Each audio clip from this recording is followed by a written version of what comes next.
first time between 2025 and 2027, wishes to see these issues placed high on our common agenda. Mr. President, Cyprus lies just 60 miles off the coast of Syria, which for over a decade of conflict has been beleaguered by continuous human rights violations and abuses to international humanitarian law that no amount of humanitarian assistance can redress. The effects of foreign occupation, multiple and competing power centers, massive displacement, radicalization, migration and social and demographic engineering practices augment the fragmentation as civilians on the ground continue to suffer. As regards Libya, it is imperative that a new date of the postponed elections is announced, as the growing uncertainty could spiral into violence. Meanwhile, the presence of foreign armies and militias must be addressed without delay. Improving the human rights situation in Libya remains an important topic for the Human Rights Council, and the fact-finding mission's work towards the end is indispensable. The recognition in September of the right to a healthy environment is a timely achievement. The creation of a special rapporteur on climate change was crucial, as it is imperative to have a human rights-based approach to mitigating the effects of climate change and raise international awareness. Migration will remain a challenge in the years to come.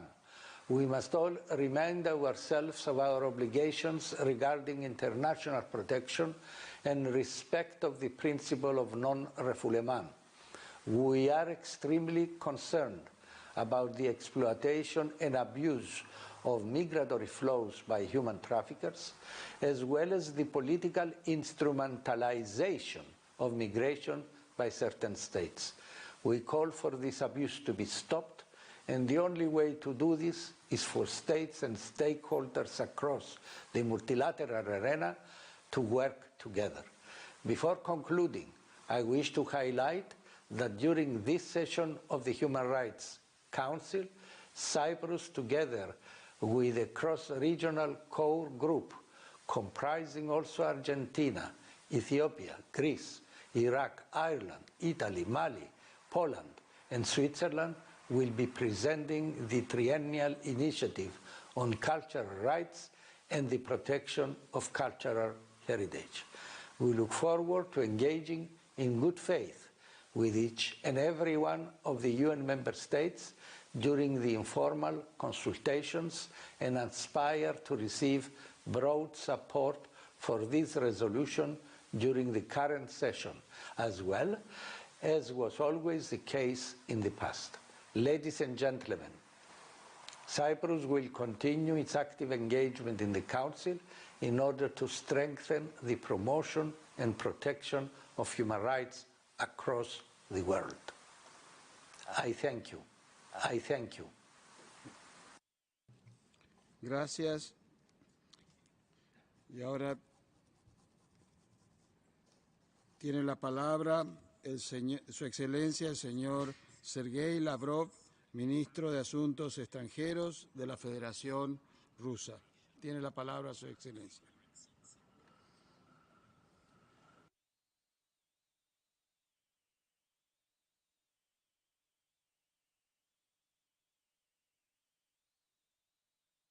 Уважаемые дамы и господа, надеялся, что после двухлетнего перерыва смогу принять личное участие в работе Совета ООН по правам человека. Однако вынужден обратиться к вам в видеоформате. Причина – возмутительные меры Евросоюза по отказу соблюдать одно из основополагающих прав человека – право на свободу перемещения. Члены Евросоюза выбрали путь односторонних нелегитимных санкций, использовав их для того, чтобы уйти от прямого честного диалога лицом к лицу, которого они, видимо, явно опасаются. Ситуация в мире не становится проще, на глазах деградирует. Основная причина в том, что США и их союзники продолжают агрессивно навязывать остальным участникам межгосударственного общения так называемый миропорядок, основанный на правилах. Чем оборачивается такой порядок для прав человека, хорошо видно на примере Украины. Именно политика коллективного Запада во главе с Вашингтоном привела к тому, что с 2014 года киевский режим воюет с собственным народом. Со всеми, кто не согласен с неонацистскими ценностями Майдана, с преступной политикой украинских властей на системной основе, нарушающих базовые права человека и права национальных меньшинств, обязательства, взятые в рамках ООН и ОБСЕ, и даже Конституцию собственной страны. Ультранационалисты и неонацисты, захватившие власть в Киеве в результате поддержанного Западом госпереворота, развязали настоящий террор. Невозможно без содрогания вспоминать о страшной трагедии в Одессе 2 мая 2014 года. Тогда участники мирной акции были заживо сожжены в Доме профсоюзов. Преступники, совершившие это злодеяние, известны поименно. Они позировали перед видеокамерами, но до сих пор не наказаны. Неопровержимым доказательством преступных последствий массированных обстрелов гражданских объектов Донбасса являются обнаруженные там массовые захоронения. Судебно-медицинская экспертиза установила, что большинство погибших – женщины и старики. Многочисленные факты этих вопиющих нарушений основного права человека, права на жизнь, наши западные коллеги попросту игнорируют. Попытки привлечь внимание Совета по правам человека к творившимся 8 лет бесчинствам наталкивались на их безразличие. Украинский режим все эти годы проводил курс на агрессивную дерусификацию и принудительную ассимиляцию. Людям, которые считают себя русскими и хотели бы сохранить свою идентичность, свой язык, свою культуру, прямо дает понять, что на Украине они чужие. Зеленский, назвав их особями, посоветовал убираться в Россию.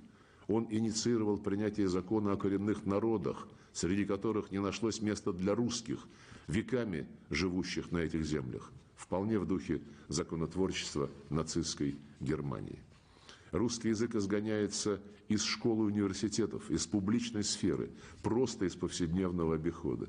Нередки ситуации, когда за право говорить на родном языке можно поплатиться не только работой, здоровьем, но и жизнью. Только представьте себе, что Ирландия запретила английский язык, Бельгия – французский, Италия – немецкий. Такое просто невозможно вообразить. А вот фронтальная атака на русский язык на Украине не вызывает у просвещенного Запада отторжения, а кое-кем даже поощряется. Любые признаки инакомыслия влекут за собой самые тяжелые последствия. На регулярную основу поставлен процесс очищения власти от неугодных, нелояльных служащих. Главным подспорьем здесь является принятый Верховной Радой еще один закон о люстрации. Плодятся и другие законодательные акты, позволяющие силовым структурам режима жестко подавлять инакомыслие, преследовать оппозицию. Вводятся запреты на работу телеканалов, других средств массовой информации. Осуществляются репрессии против собственных граждан, включая депутатов парламента. Разве это не нарушение свободы слова, права выражать свое мнение? Бесстыдно насаждается ложь о Второй мировой войне. Местные приспешники Гитлера объявляются героями, а настоящие герои-антифашисты предаются забвению. Сносятся памятники победителям фашизма. Прославляются военные преступники, воевавшие в рядах Третьего рейха. Новым проявлением этого курса стало направление Кабмином Украины в Верховную Раду 23 февраля этого года законопроекта о выходе Украины из соглашения СНГ об увековечении памяти о мужестве и героизме народов в Великой Отечественной войне. На этом фоне верхом кощунства выглядит поведение Зеленского, у которого хватило совести в тот же самый день заявить, что он чтит память своего деда, воевавшего в рядах Красной Армии за освобождение Советского Союза и Европы от фашизма. Киевский режим вторгся даже в такую чувствительную, интимную сферу, как духовный мир людей. Усиливается дискриминация по религиозному признаку. Прежние власти во главе с Порошенко при поддержке Вашингтона осуществили церковный раскол, создав так называемую православную церковь Украины. Инициированы законы, направленные против канонической Украинской православной церкви Московского патриархата. Захватываются принадлежащие ей храмы, преследуются миллионы ее прихожан и духовенства. Что это как не нарушение свободы вероисповедания? И все эти массовые системные атаки на права и свободы, последовательное насаждение неонацизма осуществляются при откровенном попустительстве США, Канады, стран Евросоюза, высокомерно объявляющих себя эталоном демократии. Под их бесцеремонным давлением оказались и международные правозащитные механизмы ООН, Совета Европы и ОБСЕ, которые все эти годы не могли найти в себе мужества адекватно отреагировать на вопиющий беспредел на Украине. Закрывать глаза на происходящее Запад начал в феврале 2014 года, когда радикалы осуществили антиконституционный госпереворот, разорвав достигнутое под гарантией Евросоюза соглашение с тогдашним президентом Украины.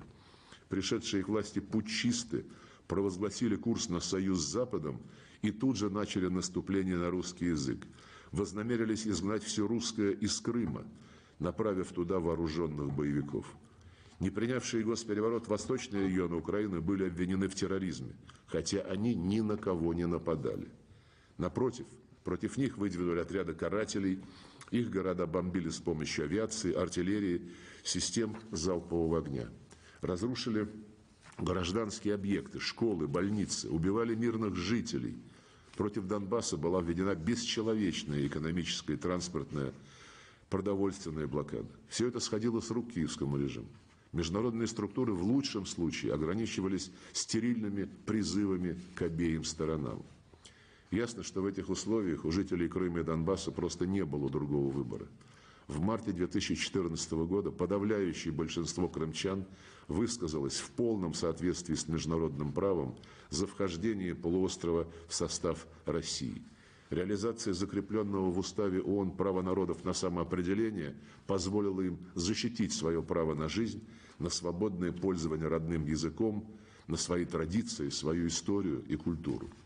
Кстати, за это Киев перекрыл Северокрымский канал, главный источник пресной воды для жителей полуострова. И опять все промолчали, забыв про 5 международных конвенций, в которых закреплено право человека на безопасную питьевую воду. Что касается жителей Донбасса, то после согласования в феврале 2015 года Минского комплекса мер, одобренного Советом Безопасности ООН, они надеялись, что их услышат, что справедливость восторжествует, что Киев вступит в диалог со своими гражданами, дончанами и луганчанами и начнет выполнять все другие обязательства в рамках Минских договоренностей, которые Киев, однако, откровенно саботировал при прямой поддержке Запада, продолжая вооруженные провокации на Донбассе. В последнее время преступные действия украинского режима резко активизировались. Как следствие, только с середины февраля более 100 тысяч беженцев из Донбасса нашли приют в России. Нами собрана солидная доказательная база совершенных киевскими властями грубых массовых нарушений прав человека. На веб-сайте постоянного представительства России в Женеве развернута онлайн-выставка документов и фотоматериалов, изобличающих зверства украинских военных и неонацистских добровольческих батальонов. Призываю всех, радеющих за права человека, ознакомиться с этой выставкой, чтобы узнать правду, которую киевский режим, его покровители и, к сожалению, большинство западных средств массовой информации старательно пытаются скрыть. В условиях грубейшего попрания прав русских и русскоязычных граждан Украины, развязанной против них 8-летней войны со всеми признаками геноцида, в условиях упорного отказа Запада призвать украинские власти к порядку и в отсутствии какой-либо реакции со стороны правозащитных структур ООН, ОБСЕ и Совета Европы, Россия не могла оставаться безучастной к судьбе 4-миллионного Донбасса. Президент Путин принял решение признать Донецкую и Луганскую народные республики и в ответ на обращение лидеров этих республик начать специальную военную операцию по защите их жителей в соответствии с заключенными с этими республиками договорами о дружбе и взаимопомощи. Цель наших действий – спасение людей путем выполнения наших союзнических обязательств, а также демилитаризация и денацификация Украины, чтобы подобное никогда больше не повторялось. Это особенно актуально в свете затягивания страны в НАТО, накачивание ударными вооружениями нынешнего режима, который открыто предъявлял территориальные претензии к Российской Федерации и угрожал применением силы и обретением военного ядерного потенциала. По поводу развернутой кампании о якобы нарушении суверенитета и территориальной целостности Украины, инициаторы которой проявляют полное безразличие и презрение к попранию прав человека, хотел бы привлечь внимание к декларации 1970 года о принципах международного права, касающихся дружественных отношений и сотрудничества между государствами в соответствии с Уставом ООН. В этом документе, одобренном консенсусной резолюцией Генеральной Ассамблеи, закреплено, что принцип уважения территориальной целостности применим, я цитирую, к государствам, соблюдающим в своих действиях принцип равноправия и самоопределения народов, и вследствие этого имеющим правительство, представляющее без различия расы, вероисповедания или цвета кожи весь народ, проживающий на данной территории. Конец цитаты. Киевское неонацистское правительство очевидным образом таковым в отношении народов Украины не являлось и не является. США и их союзники, напрямую ответственные за многочисленные нарушения прав человека и международного гуманитарного права, виновные в преступлениях, жертвами которых стали сотни тысяч простых людей в Югославии, Ираке, Ливии, Афганистане, в очередной раз демонстрируют двойные стандарты. Нынешний киевский режим – яркий пример того, что когда ты верноподданный вассал гегемона и с особым рвением участвуешь в обслуживании его политики по сдерживанию России, тебе дозволено все. Ты можешь попирать любые права человека, любые свободы, просто убивать людей, культивировать неонацистские традиции и порядки. В обмен на твою беспрекословную преданность и послушание цивилизованный Запад будет на все это закрывать глаза. Более того, на днях Евросоюз в русофобском угаре принял решение поставлять Киеву летальные вооружения. Для нас жизнь каждого русского или украинца, каждого дончанина или луганчанина не менее ценна, чем жизнь европейца или американца. Как неоднократно подчеркивал президент Путин, мы с неизменным уважением относимся к украинскому народу, его языку и традициям. Не намерены каким-либо образом ущемлять интересы граждан Украины, с которыми нас объединяют не только общая история, цивилизационное, духовное, культурное родство, но и просто кровные семейные узы. Миллионы уроженцев Украины живут сегодня в России. Для нас они свои. Вместе мы всегда были и будем многократно сильнее и успешнее. Главное – прекратить попытки незаконно захвативших власть временщиков предавать коренные интересы украинского народа и проводить в угоду Западу курс на превращение своей страны в антироссию в качестве смысла своего существования. Наблюдаемая сегодня в НАТО и Евросоюзе настоящая истерика лишь подтверждает, что именно создание антироссии было и остается целью США и построенных Вашингтоном всех их союзников.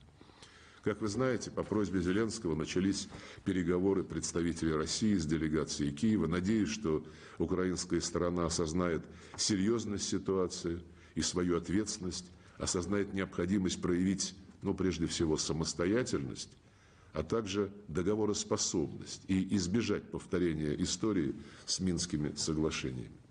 Завершить свое выступление хотел бы напоминанием о том, что права человека – это универсальная константа, которая не может зависеть от корыстных амбиций узкого круга избранных, стремящихся переписать Всеобщую декларацию 1948 года, извратить на свой лад и подменить своими пресловутыми правилами достигнутый тогда консенсус, лежащий в основе всей нашей коллективной работы.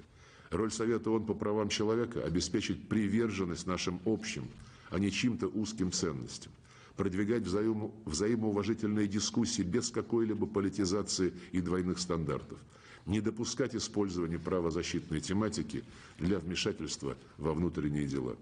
Только таким подходом необходимо руководствоваться, добиваясь справедливости в любых вопросах, затрагивающих ключевые интересы людей и их коренные права. Идет ли речь о позорном для Европы института безгражданства, о набирающем силу движении в пользу возрождения нацизма или об одержимости Запада политикой противоправных односторонних санкций, нацеленность которых на простых людей уже никто и не пытается скрывать. Эти незаконные рестрикции уже не ограничиваются финансово-экономическими запретами, они распространяются на культурную, спортивную, туристическую, образовательную, информационную сферы и в целом на все контакты между людьми. Запад явно потерял контроль над собой в стремлении сорвать злость на России, пошел на разрушение всех созданных им же институтов и правил, включая неприкосновенность собственности. Высокомерный, опирающийся на чувство собственного превосходства, исключительности и вседозволенности философии Запада должен быть положен конец. Суверенное равенство государств – ключевой принцип Устава ООН, и он в полной мере распространяется на работу Совета по правам человека. Россия всегда открыта к равноправной, взаимоуважительной дискуссии по любым вопросам, готова к поиску справедливого баланса интересов. Spasiba. And now I give the floor to His Excellency Mr. Jeppe Kofod, Minister of Foreign Affairs of Denmark, who will address the Council. Your Excellency, you have the floor. Thank you, Mr. President, Excellencies, colleagues. We meet in a tragic time in history. We are all devastated by the Russian attack on the sovereign nation and people of Ukraine. In images which were broadcasted all over the world, we saw families separated and children seeking shelter in Kiev's subway system. We saw kindergartens destroyed by Russian ordinances and giant holes blown in the middle of residential buildings in the center of the capital of Ukraine. We are outraged by the indiscriminate attacks on civilians in this unlawful and immoral war of conquest. It serves no purpose and no principle but the naked quest for power. And we are outraged by President Putin's unfounded claims of genocide. These are obvious lies in bad faith. Future generations will judge us by the decisions we make in the coming hours and days. Every minute means more innocent civilians harmed, killed, and displaced. They will ask if we did enough to support Ukraine when it mattered the most. And this is what I ask of you now. As the Foreign Minister of the Russian Federation has just addressed this Council, I want to make it very clear. We condemn in the strongest possible terms this unlawful, unprovoked invasion of Ukraine by Russian forces.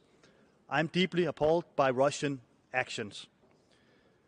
The Council decided yesterday to hold an urgent debate on the human rights situation in Ukraine stemming from the Russian aggression. This shows once again that the Council acts promptly and appropriately, and it shows that the Council will address violations of the rights of those it is here to protect. We must protect human rights of Ukrainians and everyone worldwide, offline and online. This includes to counter the spread of Russian disinformation. The Russian aggression in Ukraine is sadly not the only situation that we meet to address today. It is deeply worrying to see the increasing violence of freedom of expression, freedom of association, freedom of information, and freedom of religion or belief. These freedoms and rights must be protected by a full engagement from the entire international community. Mr. President, I've already spoken about Russian aggression in Ukraine, but inside Russia, we also urge the authorities to guarantee the right to peaceful assembly and freedom of speech and to release all peaceful protesters immediately. This has only become more urgent during the last week. And in Belarus, a regime that is supporting Russian aggression in Ukraine and oppresses the Belarusian people's rights to oppose, we will continue to hold those responsible for violations of human rights accountable. Mr. President, beyond the tragic and appalling violations related to the Russian aggression, we unfortunately continue to be concerned by violations in many other places. In China, we are deeply concerned about the situation and reiterate our call for meaningful access to Xinjiang for the High Commissioner for Human Rights. We call for democratic freedoms and rights to be restored and peacefully exercised in Hong Kong. In Myanmar, Denmark calls on the military regime to immediately end all violence, release all arbitrarily detained, restore civilian government, and respect human rights and the rule of law. And Denmark is also deeply concerned about the current situation in Afghanistan and the increasingly systemic violations of rights of the Afghan people, in particular women, girls, and minorities. In Ethiopia, we note that the government has taken some positive steps, but Denmark remains deeply concerned about human rights violations and abuses in the northern part of Ethiopia. We urge all parties to the conflict to cease hostilities, seek a negotiated settlement, and respect the human rights, security, and safety of civilians. Mr. President, in these times of tragedy in Europe, imposed upon the Ukrainian people by the Russian aggression, we remain deeply committed to human rights, and we will continue our long-standing engagement in the Council from the Danish side. Thank you so much. Thank you, Your Excellency. Y ahora le doy la palabra a Su Excelencia, el señor Alexander Schallenberg, Ministro Federal para Europa y Relaciones Exteriores de Austria. Tiene la palabra.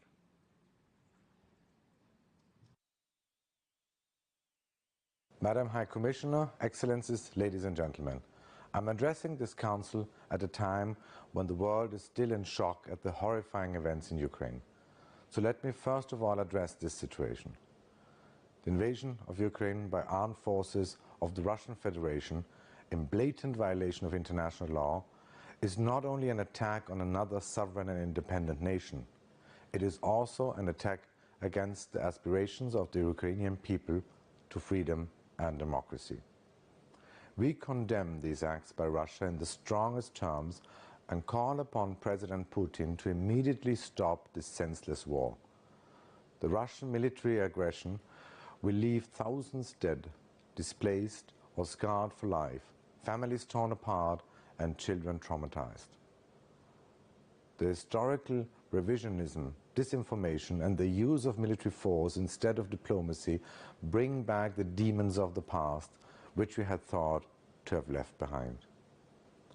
In this dark hour, I wish to once again express Austria's full solidarity with Ukraine, the Ukrainian government and the people of Ukraine. This is why Austria fully supports the holding of an urgent debate of the Human Rights Council this week and the adoption of a resolution on this matter. Excellencies, ladies and gentlemen, in these challenging times, we have to prove time and again that our joint commitment to the universality of human rights and the rule of law is at the top of our priorities. They are the fundamental pillars of any open and free society.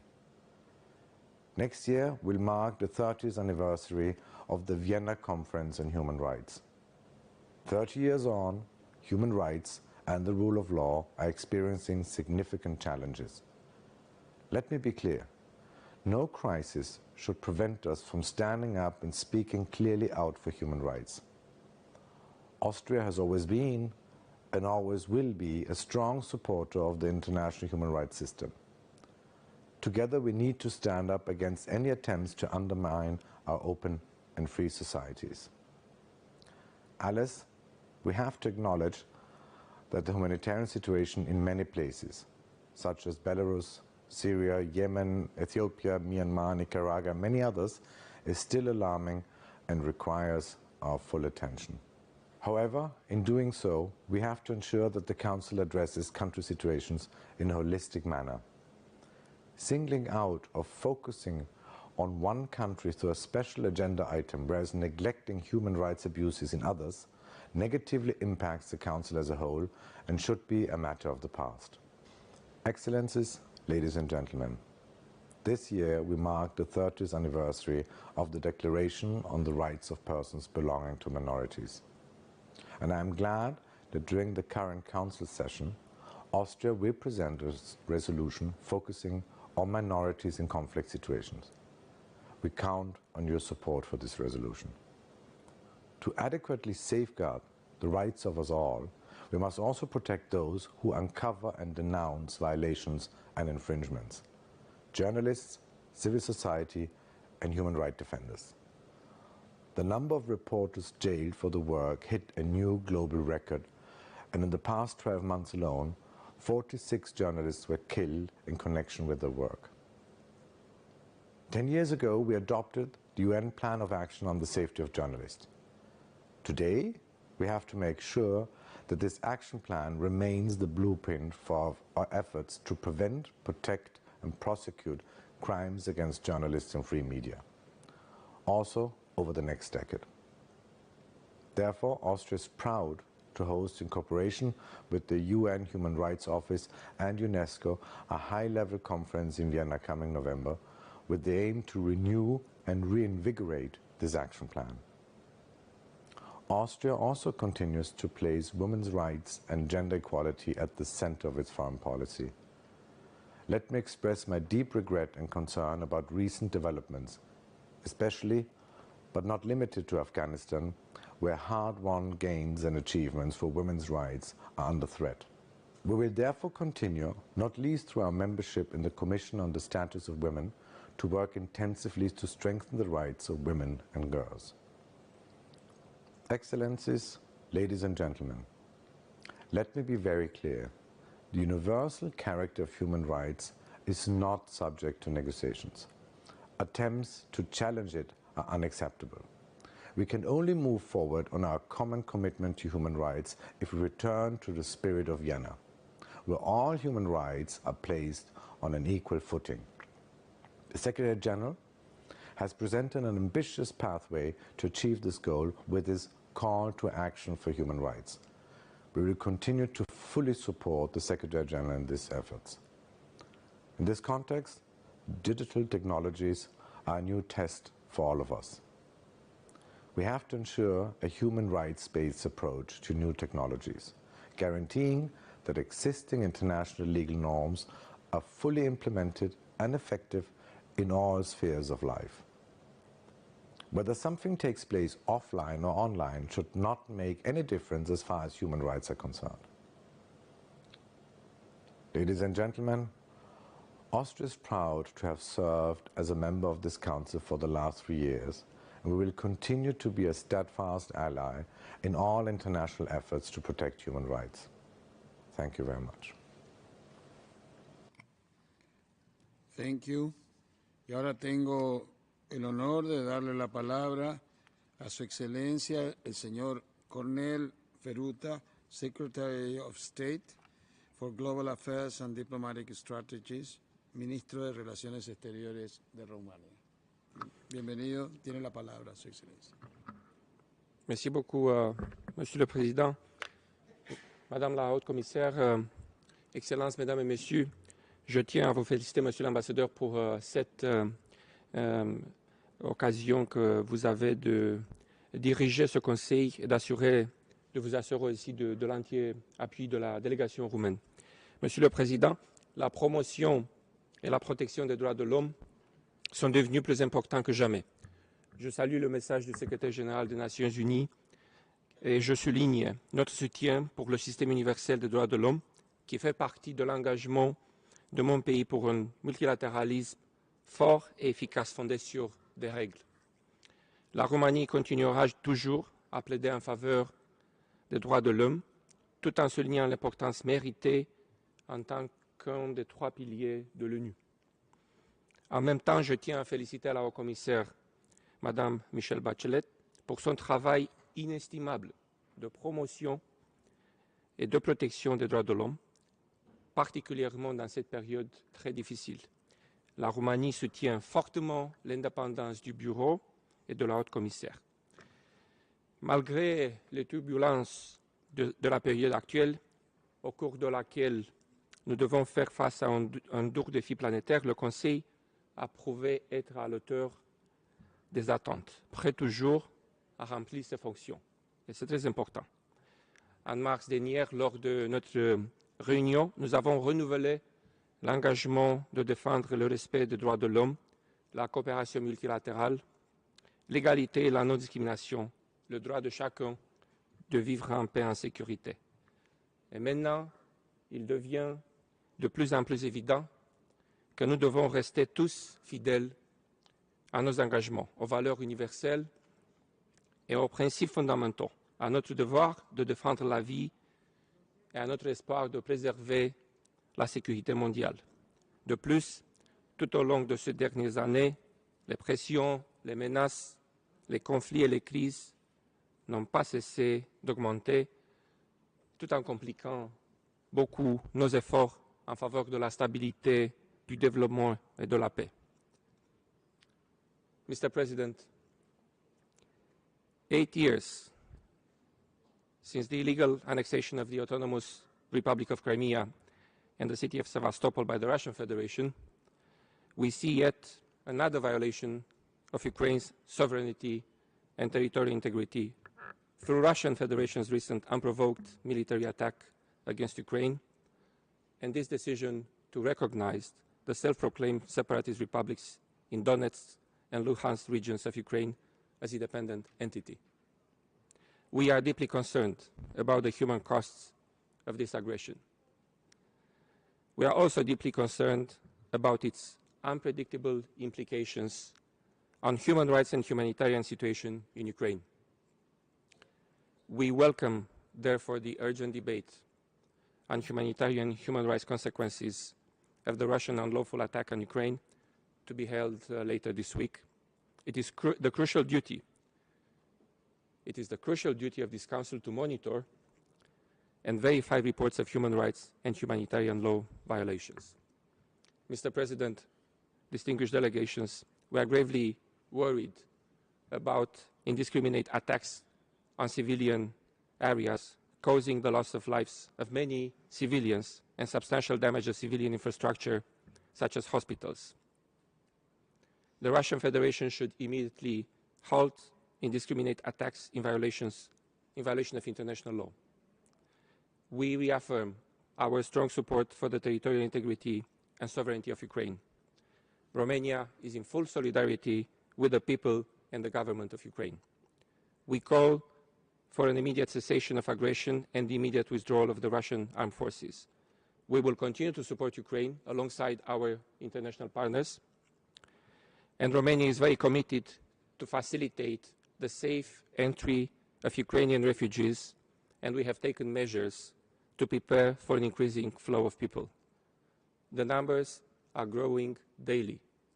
We have also assisted many nations around the world and international organizations to evacuate their nationals or staff, and we will continue to do so. I also want to share our concerns regarding reports of hundreds and thousands of people arrested by the Russian authorities for exercising their basic rights to freedom of opinion, expression and peaceful assembly while protesting the war against Ukraine. All persons arbitrarily detained must be released immediately. Mr. President, distinguished delegates, a year ago we have announced Romania's candidacy to the Human Rights Council for 2023-2025 term. Our priorities are fundamental to the raison d'etre of the Human Rights Council, which is the meeting point of our promises of a safer future for our fellow citizens and for those without any protection. True to our solid support for human rights, democracy and the rule of law, Romania remains committed to work for their consolidation and enhanced resilience, taking into consideration also the impact of new technologies and the needed safeguards to prevent and fight threats. Our long-standing principled position to prevent and combat discrimination, racism and xenophobia will continue through preemptive positive approaches based on an inclusive agenda, education and strengthening the culture of tolerance. The recent adoption of the National Strategy for Preventing and Combating Anti-Semitism, Xenophobia, Radicalization and Hate Speech, as well as legislation introducing the study of Jewish and Holocaust history in high school, stands proof of our determination in this regard. The rights of women and girls remain one of our priorities.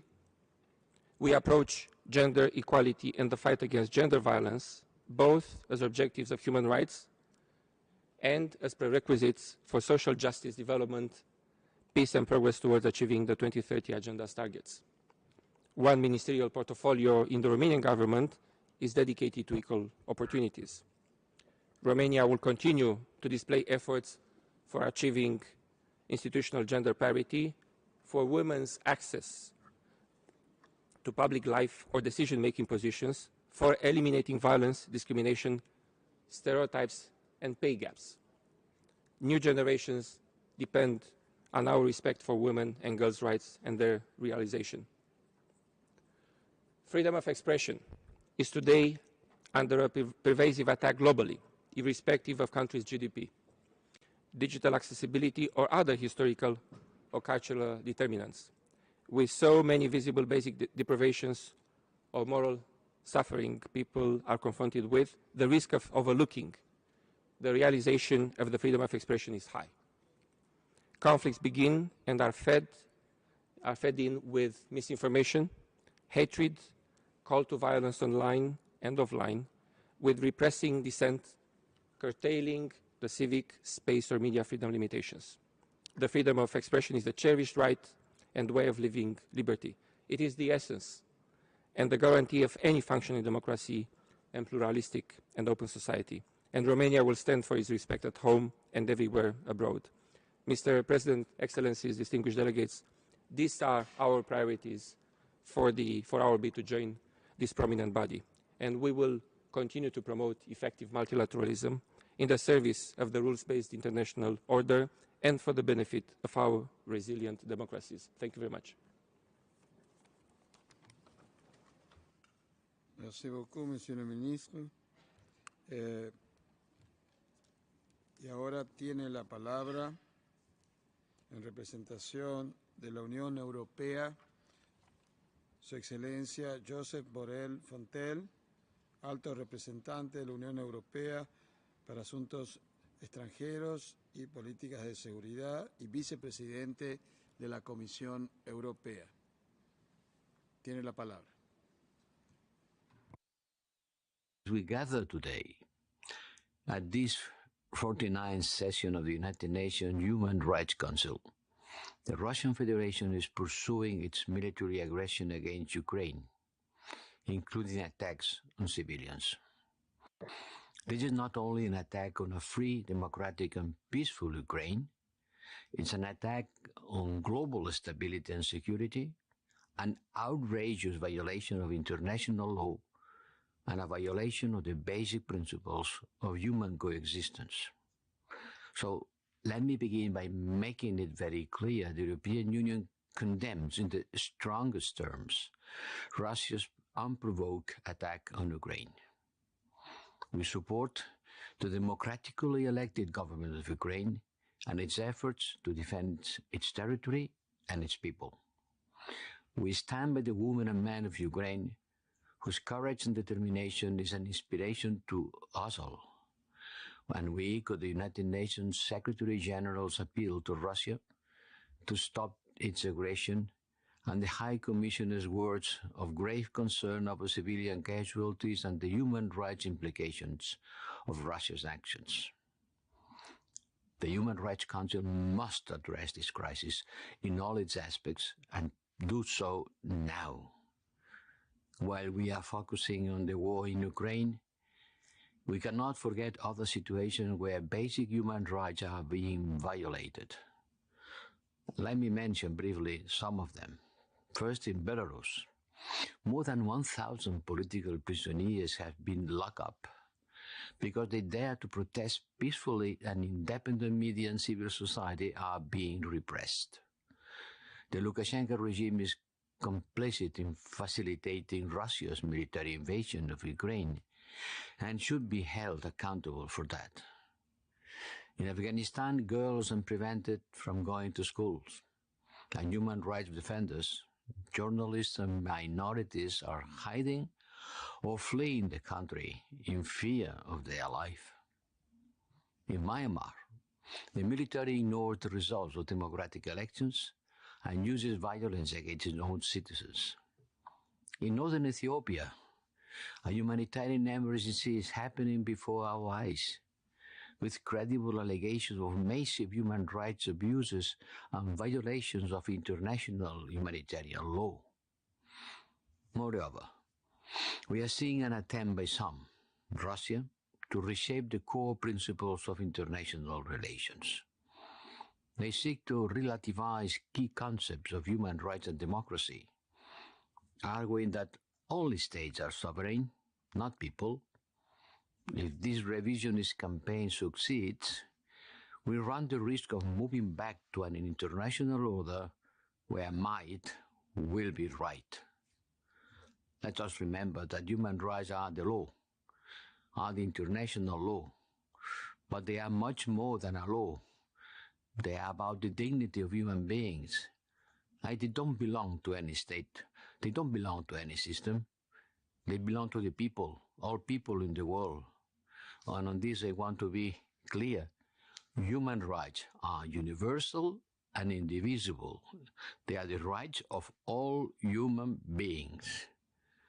The European Union will not accept any effort to undermine fundamental freedoms or existing international human rights obligations. All members of this Human Rights Council and the United Nations Security Council must respect the responsibility and obligations that come with their membership. And this Council's mandate is to ensure that human rights are upheld everywhere and applied to everyone without any distinction between countries, and that means all human rights, economic, social, cultural, civil, and political, not only political, but also political. No country and no region has a perfect human rights record. No one of us is perfect. And that includes us, the European Union. Yes, we are not perfect. We have a lot of problems also. So I want to express the European Union full support for the High Commissioner Bachelet and to the independency of her office. Her office is the custodian of human rights norms, and the special procedures are the eyes and ears of the Council, and they must be allowed to do their work. Excellencies, multilateralism, with the United Nations at its core, remains the only way to achieve global peace, to achieve security and prosperity. And Russia's actions in Ukraine seek to make a mockery of multilateralism. And President Putin has shown his contempt for the United Nations Security Council. But no attempt by Russia, here in Geneva or in New York, to invoke international principles in justification will disguise the facts. The facts are the facts.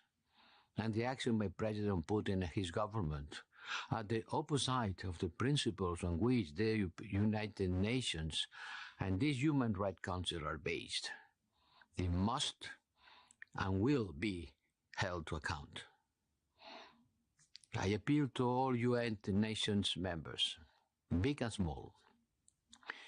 I appeal to all of you to act with, to defend the principles and values of the United Nations at this Human Rights Council. Because global security only exists if it is based on human dignity and respect for universal human rights. Thank you. And now I have the honor to give the floor to Her Excellency, Ms. Belislava Petrova, Deputy Minister of Foreign Affairs of Bulgaria. Welcome. You have the floor.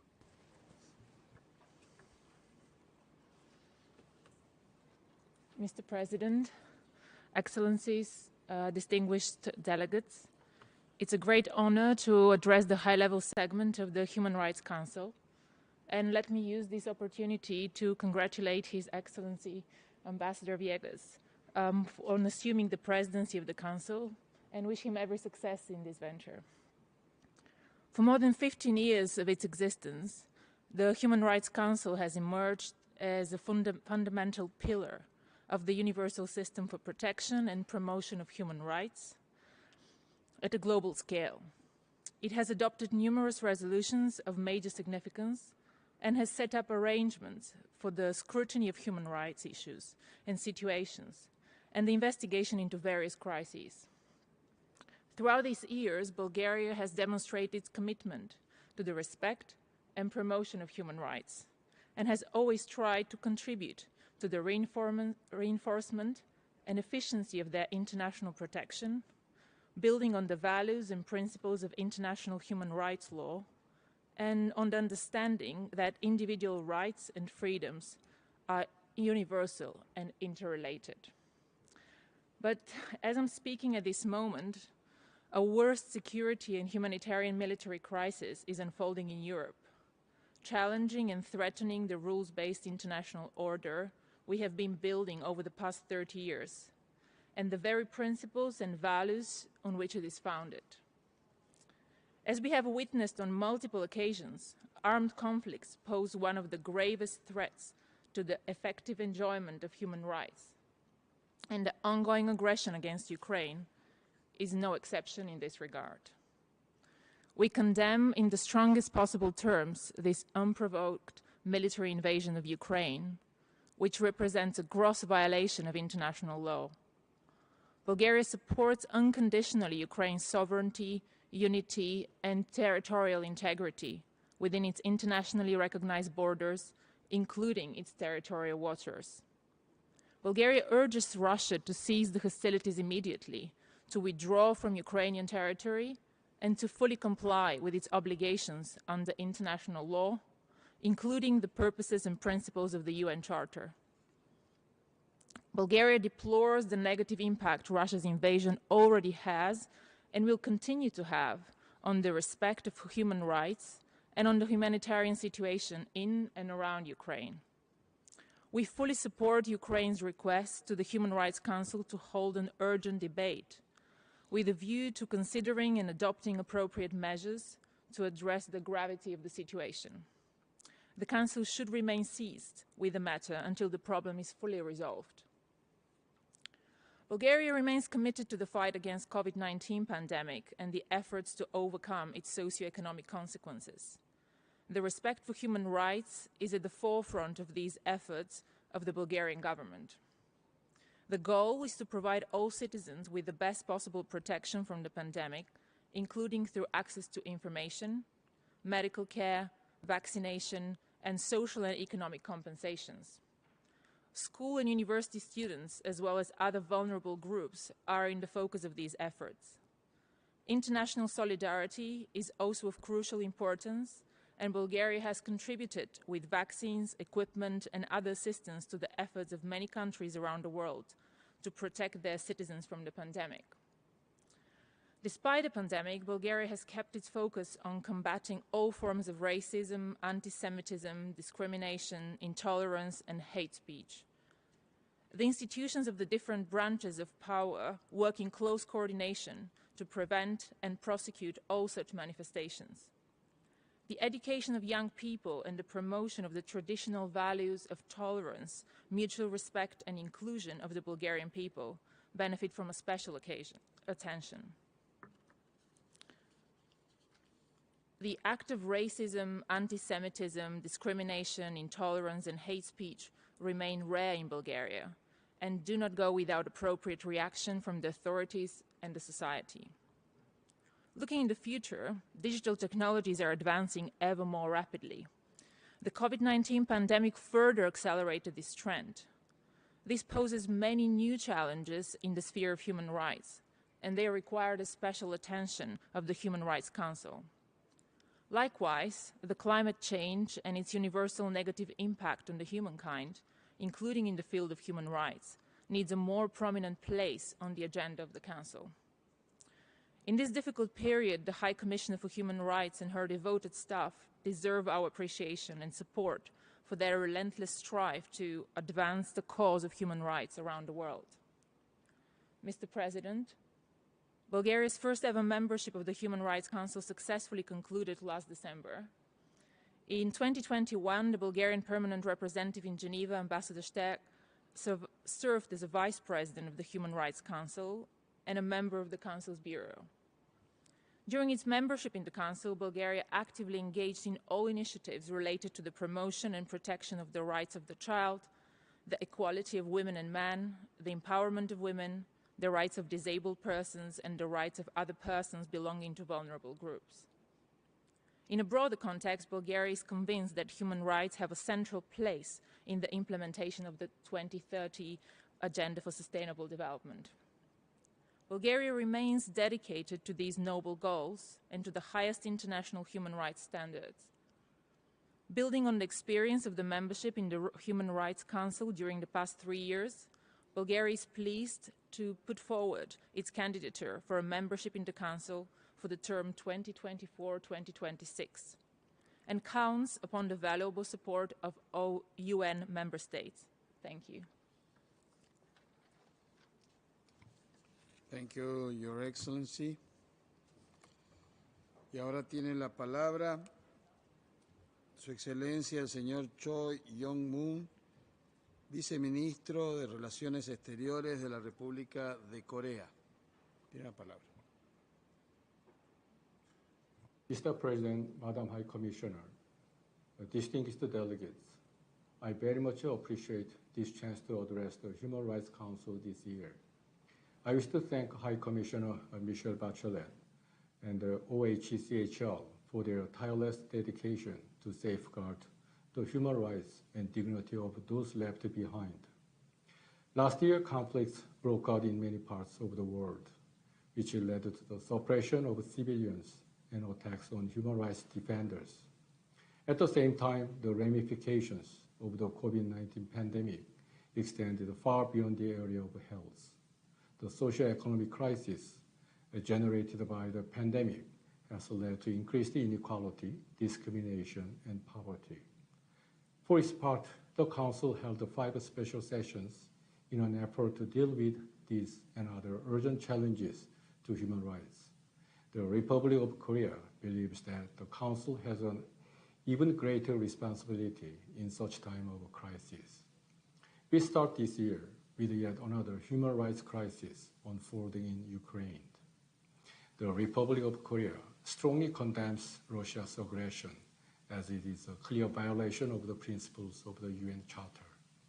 For this reason, the Republic of Korea voted yesterday in favor of convening an urgent debate on the situation of human rights in Ukraine.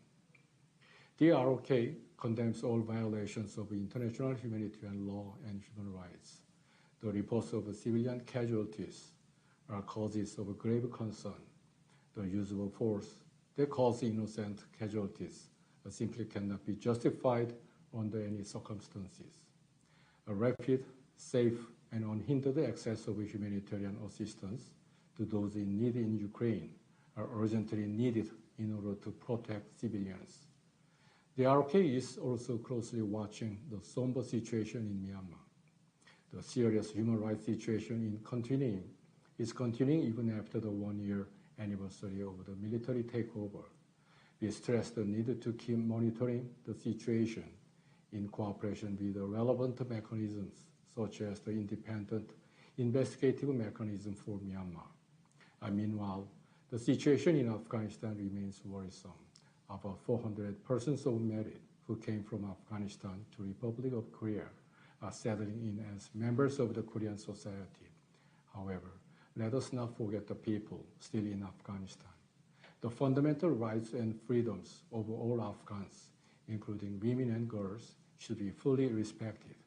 Mindful of this, the Republic of Korea will pledge $35 million this year as part of its continuing assistance to mitigate the humanitarian crisis regarding Afghanistan.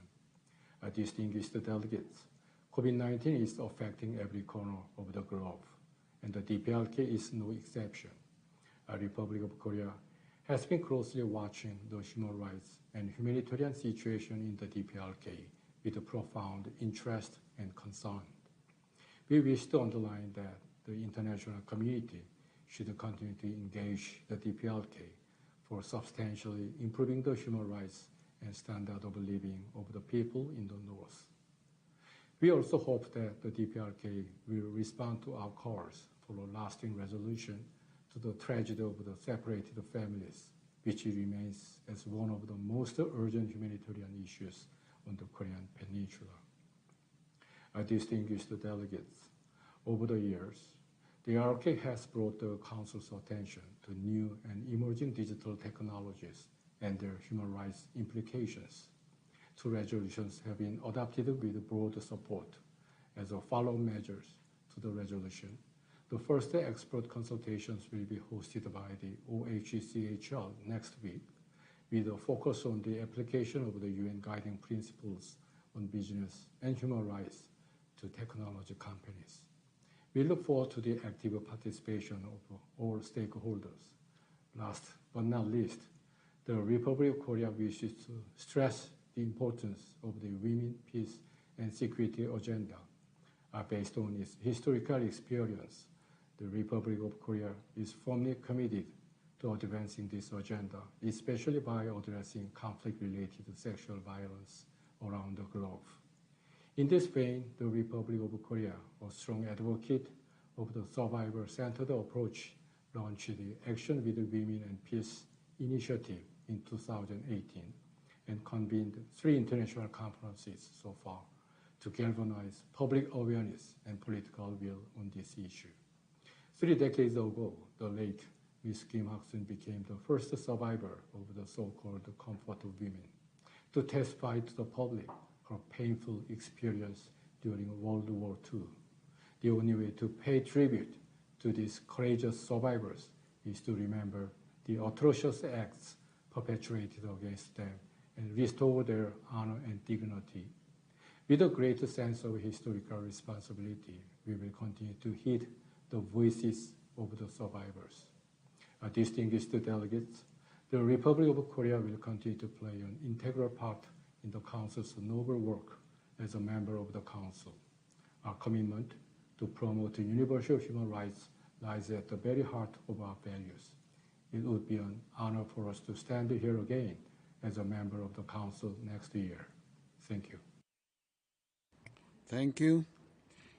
Agora tenho a honra de convidar Sua Excelência o Sr. Francisco André, Secretário de Estado para Assuntos Estrangeiros e Cooperação de Portugal. Bem-vindo, tem a palavra. Senhor Presidente do Conselho dos Direitos Humanos, Senhora Alta Comissária das Nações Unidas para os Direitos Humanos, Senhoras e Senhores. Senhor Presidente, permita-me que comece por felicitá-lo, desejando-lhe os maiores sucessos nas atuais funções como Presidente deste Conselho, onde poderá contar sempre com a colaboração de Portugal.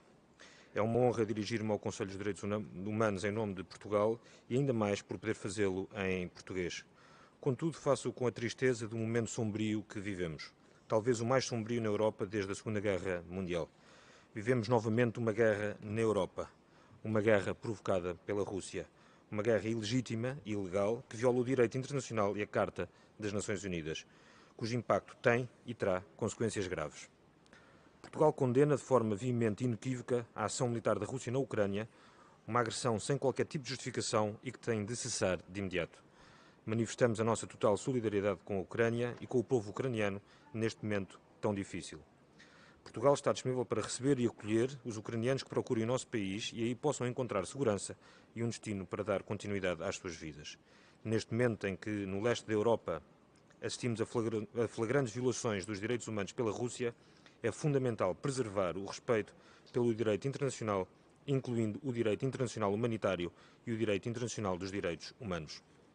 Senhor Presidente, superarmos a pandemia não teria sido possível sem os esforços concertados de todos, Estados, organizações internacionais, sociedade civil e comunidade científica.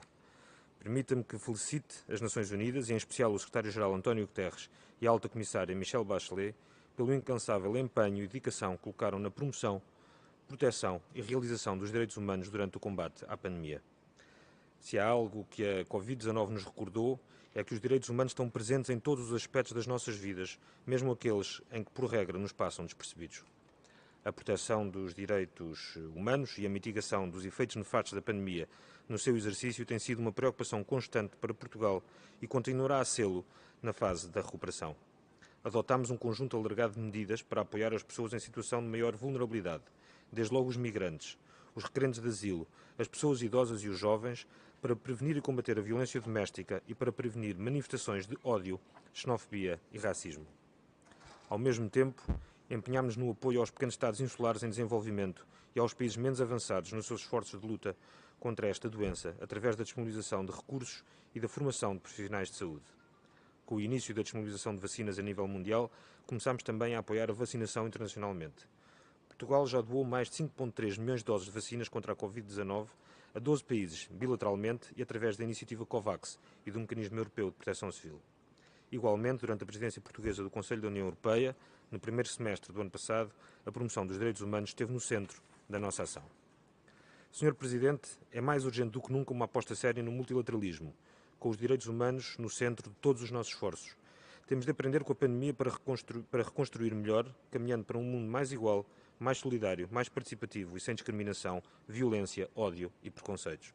Sem direitos humanos, todos os direitos humanos, civis, culturais, económicos, políticos e sociais, não haverá desenvolvimento sustentável. Na resposta às alterações climáticas, queria saudar o reconhecimento há alguns meses, neste Conselho, do direito humano a um ambiente saudável, limpo e sustentável, direito reconhecido na Constituição Portuguesa já desde 1976. Temos de manter uma perspectiva de direitos humanos no combate ao terrorismo, na gestão dos fluxos migratórios, na luta contra a desinformação e na gestão dos desafios colocados pelo mundo digital, entre os quais se contam os ataques à liberdade de imprensa, ao bullying e à violência digital. Portugal continuará na linha da frente do apoio e da contribuição para o multilateralismo e para uma agenda internacional fortemente alicerçada nos direitos humanos. Portugal agradece ao Secretário-Geral das Nações Unidas o documento da nossa agenda comum, que também apoiamos sem reservas e defendemos a implementação do apelo à ação para os direitos humanos. Continuaremos a apoiar o Sistema Universal de Proteção dos Direitos Humanos e a sua independência. O mandato do Escritório da Alta Comissária das Nações Unidas para os Direitos Humanos, os órgãos dos tratados e o sistema de procedimentos especiais.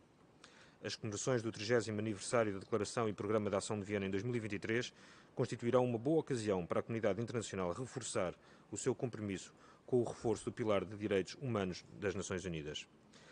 Sr. Presidente, convidaria ainda todos a participarem no painel de discussão do próximo dia 22 de março sobre a importância de políticas públicas robustas e eficientes, de recursos adequados e de serviços plenamente operacionais para a proteção dos direitos económicos, sociais e culturais, para mitigar o impacto negativo da pandemia da Covid-19 e contribuir para os esforços de recuperação.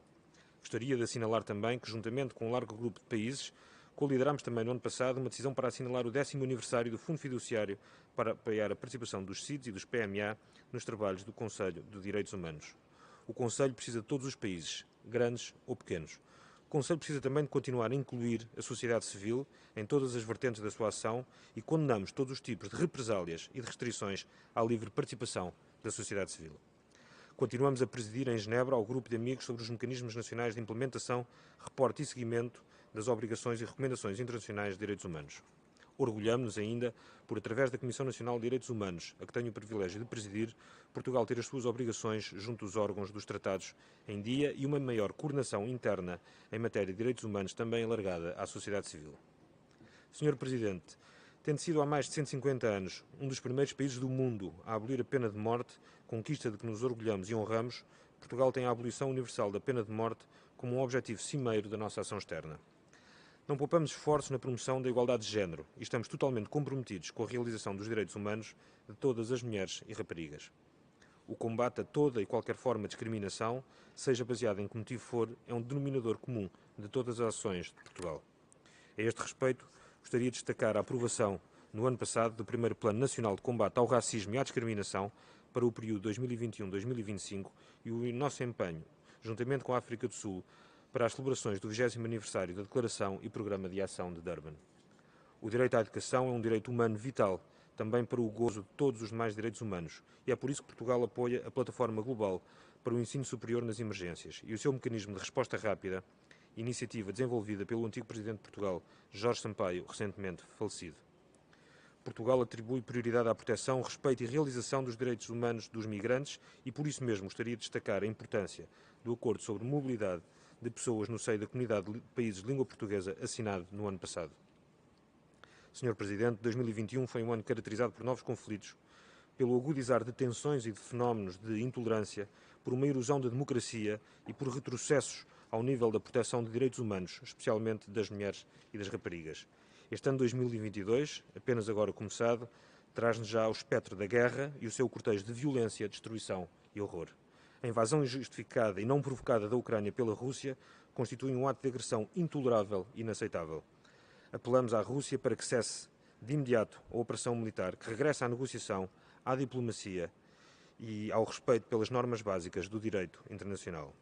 Estamos com o povo da Ucrânia e estamos do lado do direito internacional e do respeito pela Carta das Nações Unidas.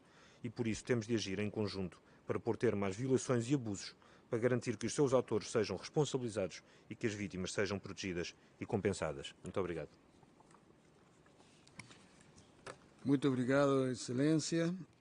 And now I have the pleasure to give the floor to Her Excellency, Ms. Elizabeth Truss, Secretary of State for Foreign, Commonwealth and Development Affairs of the United Kingdom of Great Britain and Northern Ireland. Welcome. You have the floor.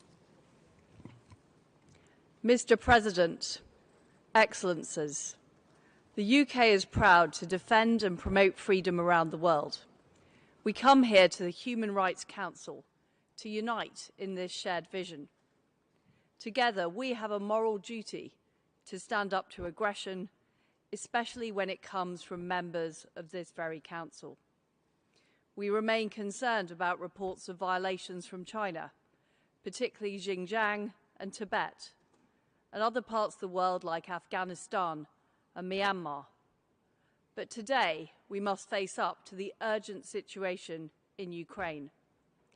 As we speak, Russia continues with its illegal and unprovoked invasion of Ukraine. The consequences of Vladimir Putin's unjustified aggression are horrific. Russian troops are laying siege to once peaceful European cities. Tanks are tearing through towns while missiles hit homes and hospitals. Putin is responsible for civilian casualties and over 500,000 people fleeing, with the numbers still rising fast. The blood is on Putin's hands, not just of innocent Ukrainians, but the men he has sent to die. He is violating international law, including the UN Charter and multiple commitments to peace and security. He's violating human rights on an industrial scale, and the world won't stand for it. The UK stands united in condemning Russia's reprehensible behaviour. There are no shades of grey in this conflict. It is about right and wrong. This is President Putin's war against a sovereign nation. There can be no apologising or excusing it. I urge nations to condemn Russia's appalling actions and to isolate it on the international stage. Russia is now becoming a global pariah. Just last week, we joined over 40 countries at the OSCE in condemning its aggression. The Council of Europe also voted to suspend Russia. And at the UN, we joined over 80 members in backing a resolution condemning Russian aggression. Meanwhile, Russia stood alone in opposing it. This is the cost of isolation, and it's a consequence of Putin's war of choice. We must continue to lead a chorus of condemnation to show Moscow that Putin's ambitions will not succeed. This is a struggle, not just for Ukraine's freedom and self-determination, but for all our freedom and security. That is why the United Kingdom is proud to be at the forefront of support for Ukraine, economically, politically, and defensively. We were the first European nation to send defensive weapons to the country, and we're leading the way on humanitarian support.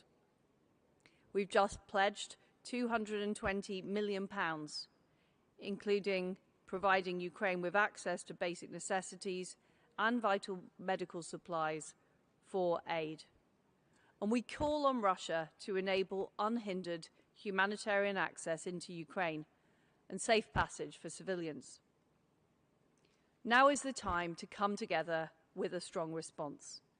We've joined forces with the United States, with the G7, with the EU, and other partners to take decisive action through sanctions. Together, we are cutting out the vast majority of Russia's banking system from the global financial system.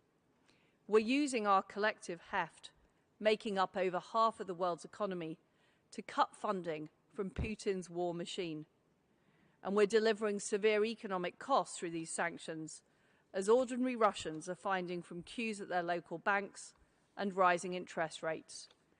These consequences will only increase in breadth and severity as the conflict goes on. We are working to squeeze the Putin regime harder and harder by steadily tightening the vice. We're going after the highest echelons of the Russian elite, targeting President Putin personally and all of those complicit in his aggression. Біля кордонів з Російською Федерацією. Там завжди було дуже багато росіян, завжди вони дружили, були дуже теплі відносини. Там більше 20 вузів. Там це є місто, де найбільша кількість університетів в нашій країні. Молодь яскрава, розумна, яка завжди збирається і збиралась на всі свята на найбільшій площі в нашій державі. Площа Свободи. І це найбільша площа в Європі. І це є правда, ця площа Свободи. Уявіть собі, зранку 2 крилаті ракети у площу Свободи. Десятки жертв. Ось така ціна свободи.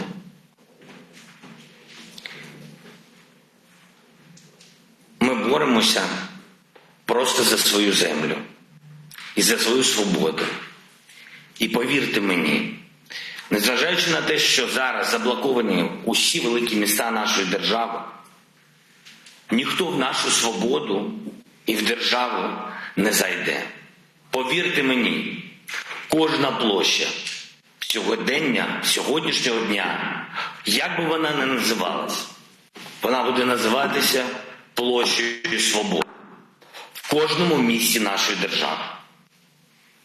Ніхто не зламає нас, ми сильні, ми українці. У нас є, знаєте, бажання, щоб наші діти жили. Мені здається, що це чесно. Вчора 16 дітей загинуло.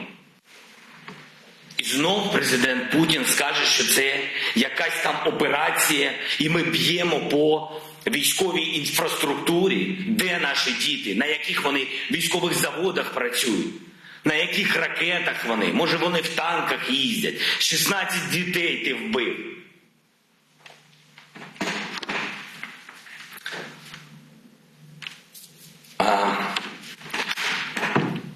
Шановні, у нас дуже мотивований народ. Дуже. Ми боремося за наші права, свободу, за життя. А зараз ми боремося за виживання. І це найголовніша наша мотивація. Але ми боремося і за те, щоб бути рівноправними членами Європи. І я вважаю, що сьогодні ми всім показуємо, що ми такі є. З нами Європейський Союз буде точно міцніший. Без вас Україна буде самотня. Ми довели свою силу, довели, що ми, як мінімум, такі самі, як ви. Доведіть, що ви разом з нами. Доведіть, що ви нас не відпускаєте. Доведіть, що ви дійсно європейці.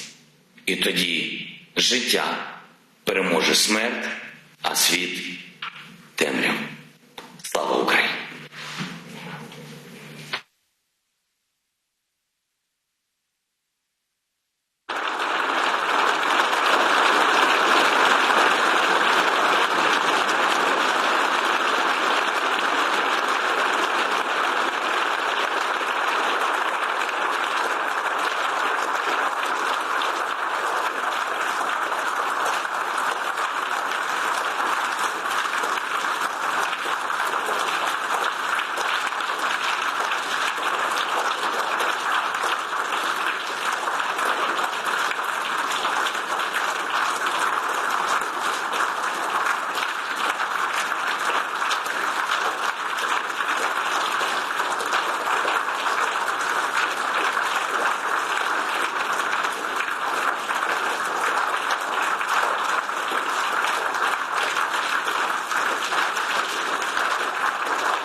Thank you very much for your strong message, President, for your bravery and for your conviction. I will now give the floor to the Speaker of the Ukraine Parliament, Ruslan Stefanchuk, for his intervention.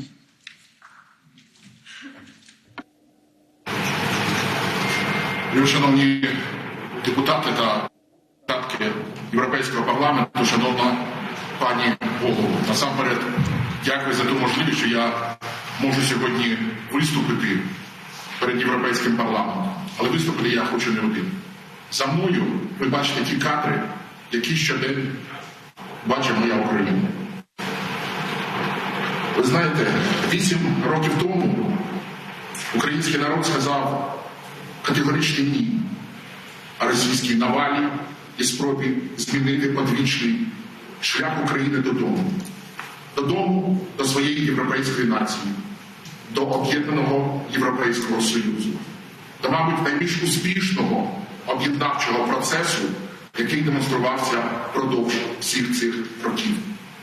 Натомість наше право розвиватися, наше право бути демократичною державою, яка сама обирає свій шлях, воно було сплюндровано країною, яка не поважає міжнародне право, яка не поважає міжнародні принципи, яка нехтує суверенітетом і державною цілісністю будь-якої держави світу. І результат сьогодні ви бачите. Велика кількість загиблих, велика кількість постраждалих. Сьогодні агресор, як вже було сказано, атакував місто Харків. Сьогодні постійно йде атака на інші міста моєї України.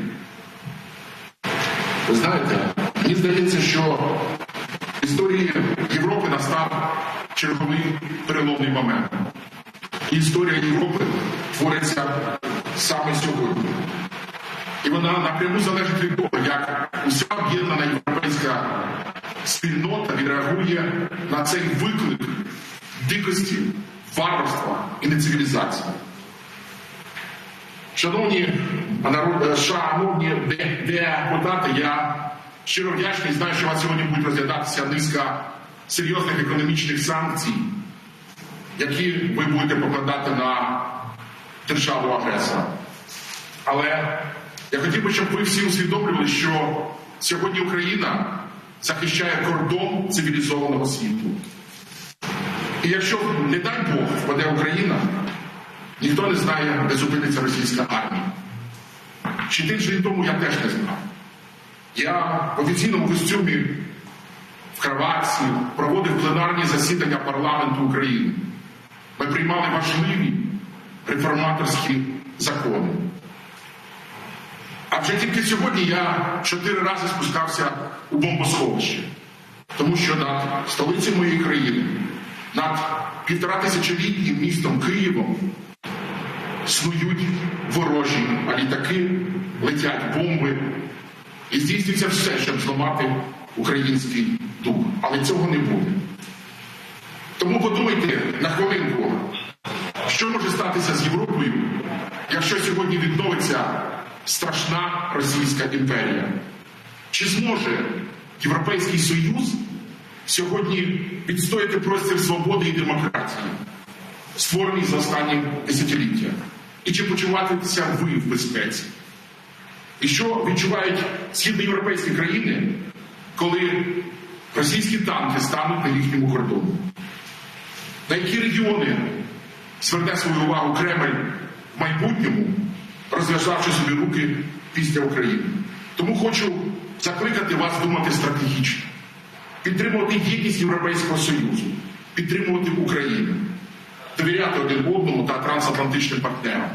І що саме головне – діяти, не мовчати, а зібрати усі свої зусилля і показати, що Європа сьогодні єдина, як ніколи, тому що загроза сьогодні, як ніколи. І найкращою підтримкою для народу України у ці критичні для нас дні було б реальне визнання наших європейських перспектив.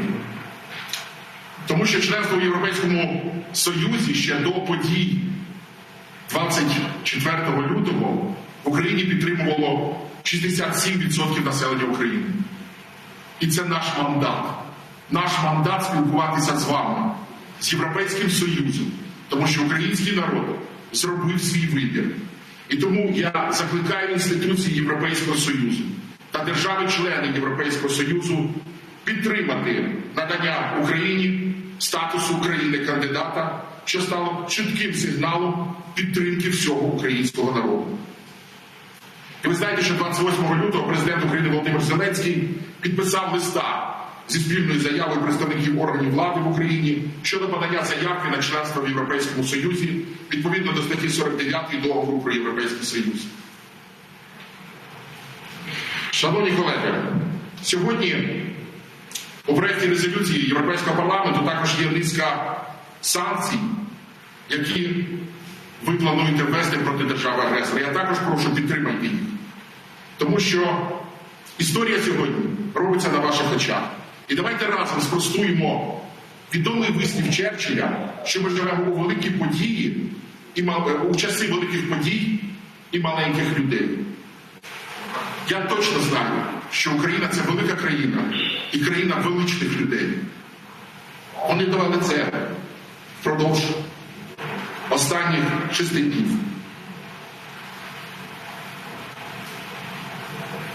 Давайте будемо гідні тих, хто прямо зараз віддає своє життя за європейську мрію, за майбутнє нашого європейського дому. Ми маємо зрозуміти, що не може бути миру у Європі без сильної України. І не може бути цілісної Європи без України. Слава Україні! Дякую за увагу.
Thank you very much, Mr. Speaker. Thank you for your words, for your courage and for your commitment to peace and parliamentary democracy.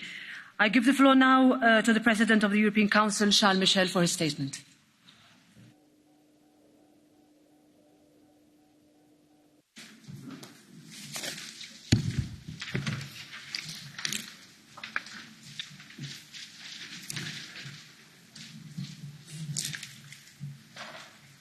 Madame la Présidente du Parlement européen, Madame la Présidente de la Commission européenne, Monsieur le Haut représentant, Mesdames et Messieurs les parlementaires,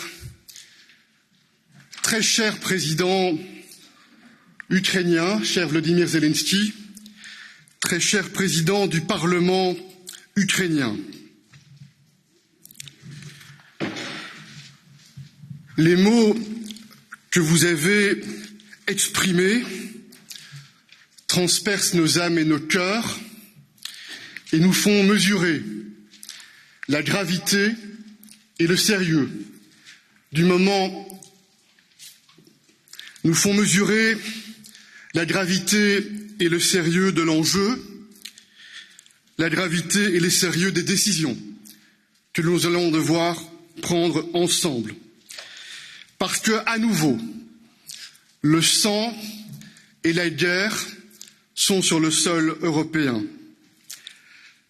5 days ago, Vladimir Putin launched a brutal, massive invasion of Ukraine, an unjustified and unprovoked war based on despicable lies, and he did it only for one reason. Because you, dear Volodymyr Zelensky, you, dear people of Ukraine, in Maidan, you made the choice of freedom, democracy, and rule of law. And dear colleagues, it's not only Ukraine that's under attack. International law, rules-based international order, democracy, human dignity are also under attack. This is geopolitical terrorism, pure and simple.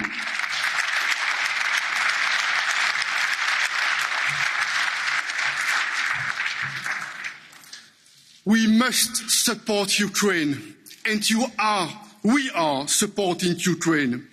We must protect peace, we must protect democracy and international law. And ladies and gentlemen, our transatlantic alliance is strong, united, perfectly coordinated, and we are also working closely with the members of the G7 and with the United Nations. And more countries are engaging in an anti-war coalition along with people from around the world with one common message. Russia, stop the war, go home, let's talk.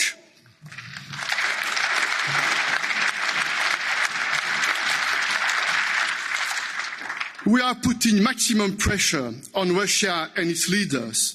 We are stepping up to support Ukraine and the Ukrainian people. I salute with all of you President Zelensky and the brave people of Ukraine for their courage and composure. And it's also our duty to rise to this historic moment.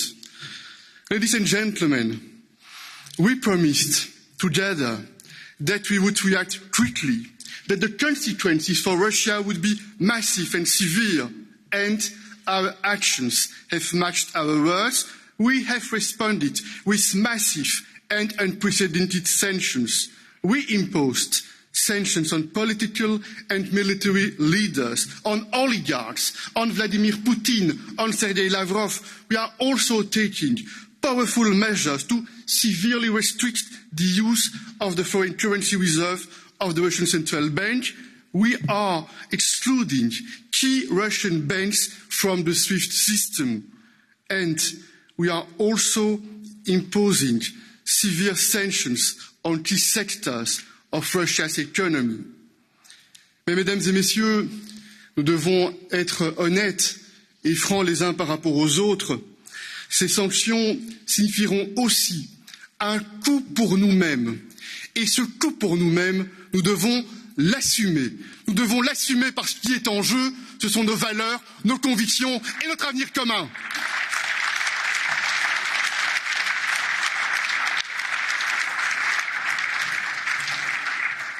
Alors, chers collègues, bien sûr, supporter l'Ukraine, c'est mobiliser des moyens financiers, nous le faisons, nous allons continuer à le faire et nous appelons à une conférence internationale de donateurs. C'est bien sûr être engagé spécialement avec nos États membres aux frontières directes qui vont être confrontés, et le sont déjà, à des personnes qui fuient la guerre et cherchent un refuge, un havre de sécurité.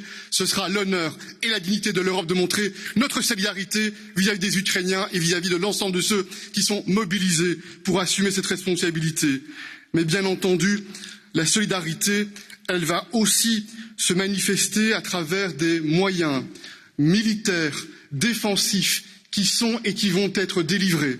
Et c'est ainsi que ce samedi matin, en parfaite coordination avec le haut représentant, nous avons décidé d'activer la facilité paix avec le soutien des États membres pour soutenir ces moyens militaires défensifs qui sont tellement nécessaires pour soutenir les efforts de résistance du peuple ukrainien. Mesdames et messieurs, le président Zelenski, il y a quelques instants, nous a regardé dans les yeux, il nous a ouvert son cœur et a évoqué cette annonce qui nous a été adressée de manière maintenant officielle, la demande de reconnaissance par l'Union européenne du statut de candidat de l'Ukraine.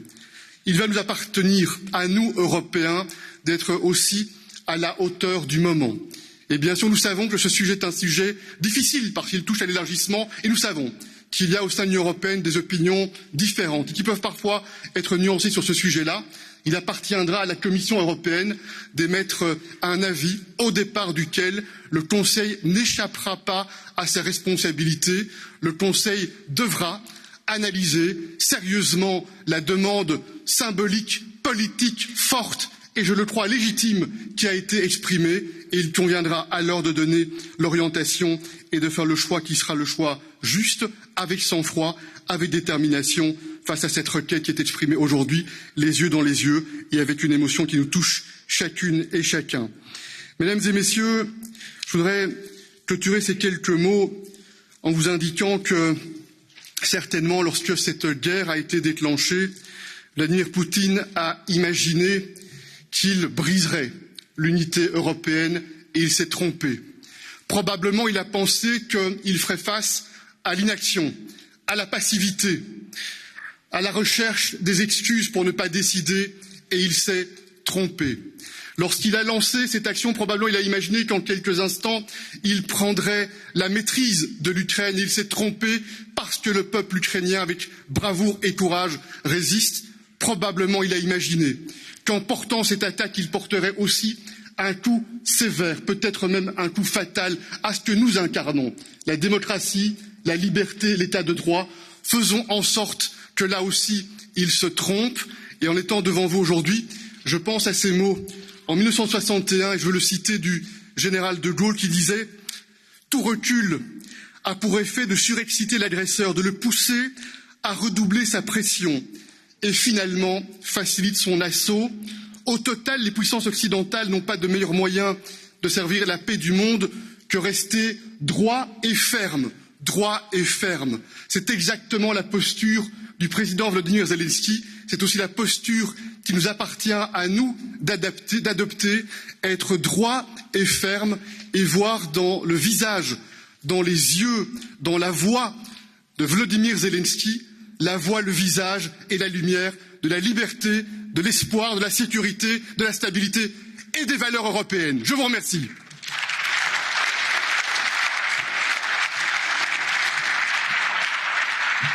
Thank you.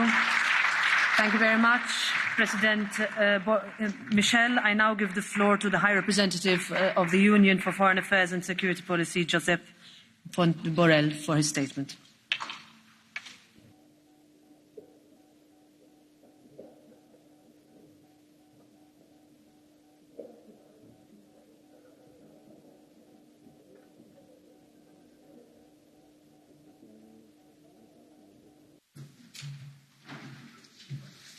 Monsieur le Président du Conseil européen, Madame la Présidente du Parlement européen, Madame la Présidente de la Commission, Président Zelenski, Président du Parlement ukrainien, dear members of the European Parliament, I will try to share with you my thoughts on the meaning of the tragic events that we are living and the provisional lessons that we can draw from them, especially for the common security and defence policy, which I had the honour to try to develop, and remains an intergovernmental policy, a policy which is yet in the hands of the member states, but cannot be implemented efficiently without the strong cooperation of the Commission competences.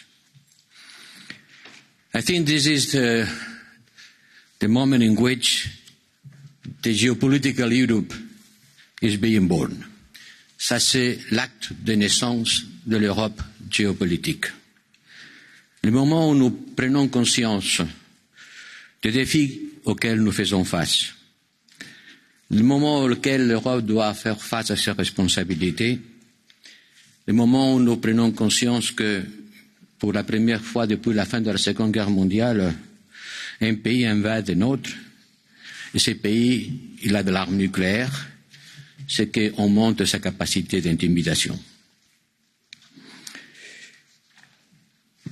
Ça me fait malade de penser à l'analogie historique que ces événements ont par rapport au début de la Deuxième Guerre mondiale. But it is really the return of tragedy to which Europe is being confronted today. The return of tragedy, far from frightening us, should galvanize us. First, because it believes the idea that the European project had lost its momentum because the horizon of the war has been faded. Unfortunately not. This reminds us that the evil, the tragedy and the war never fade away. And it's about the relationship with war, with the use of force, with the violence, who have been debating here. We have been debating for years to find out can Europe can counter it. And this is why in the recent years we have talked more about defence issues than in the past. And we have begun to set up joint military programmes. Well, that's why the European Parliament itself has voted to set this European Defence Fund, and the Member States has created this European Peace Facility that now we are mobilising in order to provide arms to Ukraine. The European Council in the next weeks will adopt the strategic compass, and with the invasion of Ukraine by Russia, we must amplify our reflection, adjust our means, and anticipate our responses. Because one of the lessons that we have to learn from the invasion of Ukraine is that more than ever, Europe must to think strategically about itself, its environment, and the world. This is no longer a luxury, it's a necessity. Europe must amplify its reflection on security issues, and the European Parliament has had an important role to play in this regard. We need to think about the instrument of coercion, retaliation and counterattack in the face of reckless adversaries, because all we need to understand is that to make peace we need to be two, but to make war is enough to be one. This is exactly what Mr. Putin is telling us. And that's why we have to increase our deterrent capacity a lot. We need to increase our deterrence capacity in order to prevent war.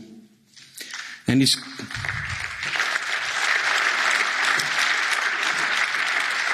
clear that our deterrent has not been strong enough to stop Mr. Putin's aggression. But since this aggression has started, we have reacted in the last few days in a way that Mr. Putin didn't expect. And we are showing him that we will never sacrifice our freedom and the freedom of others on the altar of our well-being and prosperity. Being president of this parliament in 2007, I had the opportunity to tell to Mr. Putin eye to eye on the aftermath of the killing of a journalist, Anna Politkovskaya. I told him, we are not going to change human rights by your gas. And this is the moment to repeat and to act on that. We will not share. We will not abandon the defense of our human rights and freedom, because we are more or less dependent on Russia. And we have to start working quickly, as the Commission has proposed, in order to cancel this dependency. Last Saturday, after having held another Foreign Affairs Council and attending the debate of the European Union Council, I was talking with you, President Michel, and you told me, are we doing everything we can? Is there something more than we can do? Is that enough? Are we so powerless? And you told me, think, do, act. We have to push member states in order to adopt decisions on SWIFT and to take Russia out of the financial system. Think about how can we arm Ukraine, not country by country, one after all, in an uncoordinated manner. And you encouraged me to talk with member states again. In few hours, we agreed on using this European Peace Facility in order to bring financial support and coordinate member states on arming Ukrainian army and people. In less than 24 hours, Another taboo had fallen. And the President of the Commission immediately, showing him a strong leadership, started working in order to get an agreement with our international partners in order to make possible to switch off Russia from the financial system. And you know what? Now, half of the reserves of the Central Bank of Russia are completely out of their control. They are frozen. Do you imagine? This is the coercion capacity. 3 days ago it was impossible, and now it's possible, and they start feeling the consequences in terms of inflation and the fall of their currency. Yes, we have capacities. We have mobilized these capacities, and we have to continue doing so, putting together the capacities of the member states and the European Union. I want to remember you that the European Peace Facility is not part of the budget that you vote. It's another budget. It's an intergovernmental fund managed by the member states, because we claim that we, European Union, were a peaceful force and we cannot provide arms to anyone else. Yes, we can. Yes, we have done. On the next budget, think about it. When you vote the next budget, use your budgetary capacity. You have the budgetary capacity of this institution to put the ways and means in order to face the next crisis and the next Russian aggression. We are also working, on est en train de travailler dans le domaine international pour bâtir une coalition pour condamner la Russie dans les Nations Unies. Elle n'a pas eu un seul vote à faveur. Tout le monde a voté contre et quelques abstentions qui sont très significatives. Ha habido países tradicionalmente aliados de Rusia que no han votado a favor suyo, se han abstenido. Y ahora hay que construir una coalición internacional para que en la próxima Asamblea General de las Naciones Unidas sea el mundo entero el que condene al agresor. Nadie puede mirar de lado. Cuando un potente agresor agrede sin justificación alguna a un vecino mucho más débil, nadie puede invocar la resolución pacífica de los conflictos. Nadie puede poner en el mismo pie de igualdad al agredido y al agresor. Y nos acordaremos de aquellos que en este momento solemne no estén a nuestro lado.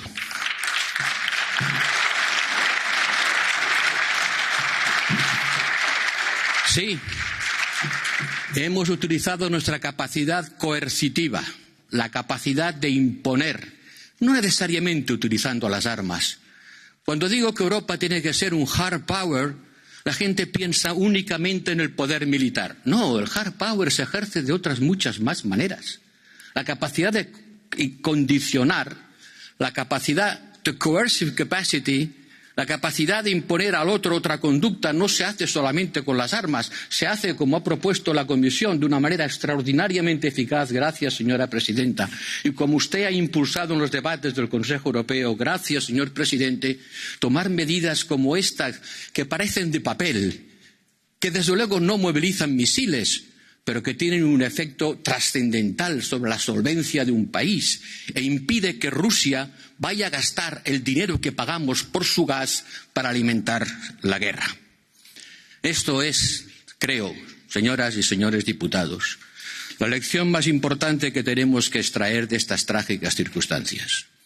Que no podemos seguir confiando en que apelar al Estado del Derecho y desarrollar relaciones comerciales van a convertir al mundo en un lugar pacífico donde todo el mundo evolucionará hacia la democracia representativa. Las fuerzas del mal, las fuerzas que pugnan por seguir utilizando la violencia física como una forma de resolver los conflictos siguen vivos, y frente a ellos tenemos que demostrar una capacidad de acción mucho más poderosa, mucho más consistente y mucho más unida que la que hemos sido capaces de hacer hasta ahora. Hemos hecho mucho y hemos sin duda asombrado al mundo y sorprendido a Putin con una capacidad de reacción rápida y unida. Hay que seguir en este camino. Y este acto, este momento parlamentario, donde ustedes con sus aplausos quieren dar ánimos a las instituciones europeas para seguir en el camino que hemos emprendido, puede ser el momento en que los europeos entiendan que el mundo en el que viven es un mundo peligroso y para hacerle frente hace falta que refuercen su unión. La pandemia abrió la puerta a acciones innovadoras. La pandemia nos ha impulsado por el camino de unirnos más para hacer frente a los virus. Este momento trágico debe impulsarnos a unirnos más para hacer frente a aquellas acciones humanas que amenazan también la vida, la seguridad y la prosperidad de todos. Muchas gracias.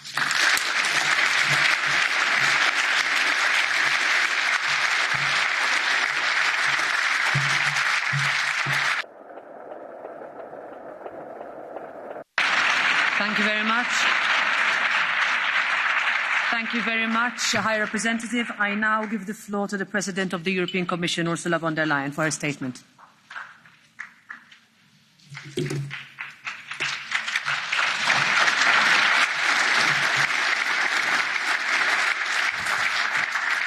Madam President of the European Parliament, Mr. President of the Council, High Representative, Mr. President of the Ukraine, dear Volodymyr, Mr. Speaker of the Ukrainian Parliament, my honourable members, war has returned to Europe.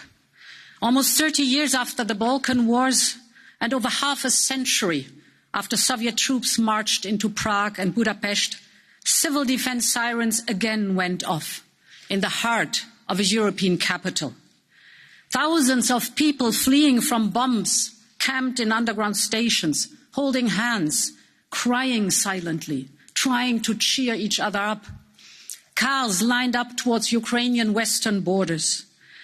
And when many of them ran out of fuel, people picked up their children and their backpacks and marched for tens of kilometers towards our union. They sought refuge inside our borders because their country wasn't safe any longer. Because inside Ukraine, a gruesome death count has begun. Men, women, children are dying once again because a foreign leader, President Putin, decided that their country, Ukraine, has no right to exist. And we will never, ever let that happen and never, ever accept that.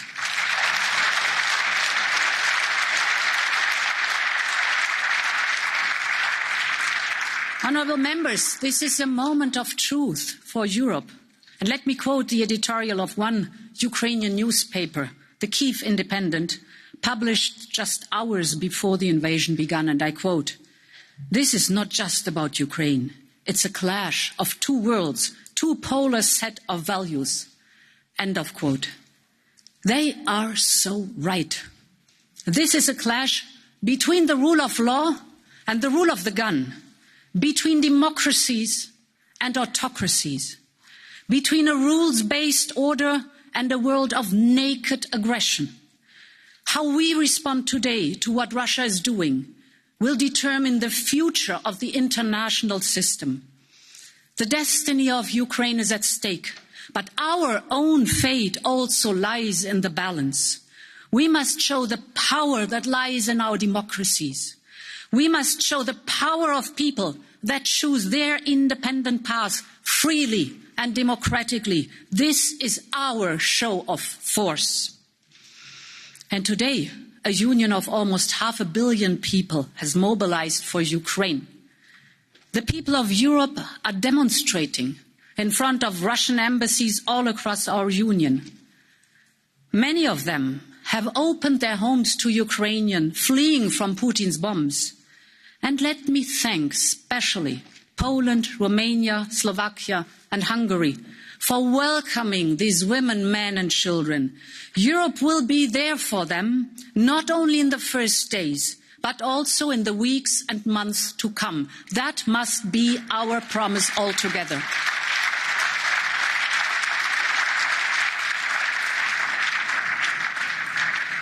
And this is why we are proposing to activate the temporary protection mechanism to provide them with a secure status and access to schools, medical care and work. They deserve it. We need to do that now. And we know this is only the beginning. More Ukrainians will need our protection and solidarity. We are and we will be there for them. Our union is showing a unity of purpose that makes me proud. At the speed of light, the European Union has adopted 3 waves of heavy sanctions against Russia's financial system, its high-tech industries, and its corrupt elite. And this is the largest sanctions package in our union's history. We do not take these measures lightly, but we feel we had to act. These sanctions will take a heavy toll on the Russian economy and on the Kremlin. We are disconnecting key Russian banks from the SWIFT network. We also banned the transaction of Russia's central bank, the single most important financial institution in Russia, and this paralyzes billions of foreign reserves, turning off the tap on Russia's and Putin's war. We have to end this financing of his war. And second, we target important sectors of the Russian economy. We are making it impossible for Russia to upgrade its oil refineries, to repair and modernize its air fleet, and to access many important technologies it needs to build a prosperous future. We've closed our skies to Russian aircraft, including the private jets of oligarchs. And make no mistake, we will freeze their other assets as well, be it yachts or fancy cars or luxury prosperities. We'll freeze that all together.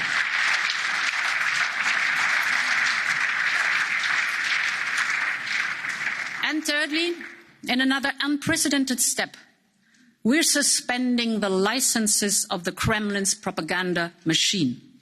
The state-owned Russia Today and Sputnik and all of their subsidiaries will no longer be able to spread their lies to justify Putin's war and to divide our union. And these are unprecedented actions by the European Union and our partners in response of an unprecedented aggression by Russia. Each one of these steps has been closely coordinated with our partners and allies. The United States, the United Kingdom, Canada and Norway, but also, for example, Japan, South Korea and Australia. All of these days you see that more than 30 countries representing well over half of the world's economy have also announced sanctions and export controls on Russia. And if Putin was seeking to divide the European Union, to weaken NATO and to break the international community, he has achieved exactly the opposite. We are more united than ever, and we will stand up in this war. That is for clear, that we will overcome and we will prevail. We are united and we stay united.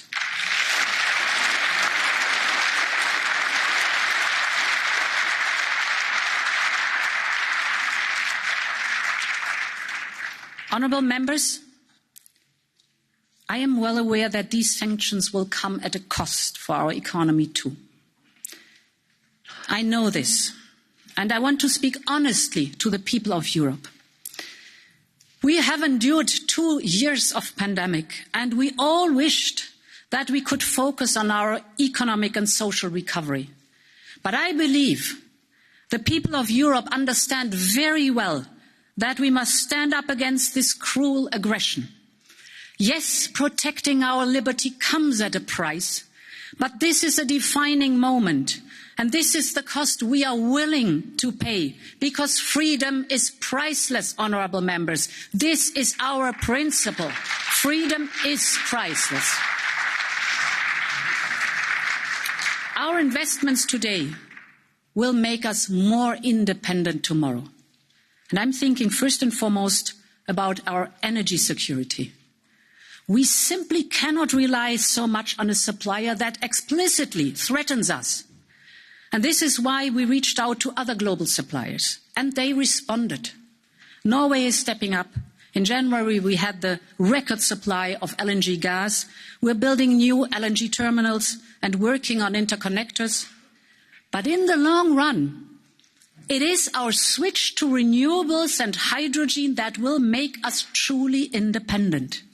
We have to accelerate the green transition, because every kilowatt hour of electricity Europe generates from solar, wind, hydropower or biomass reduces our dependency on Russian gas and other energy sources. This is a strategic investment.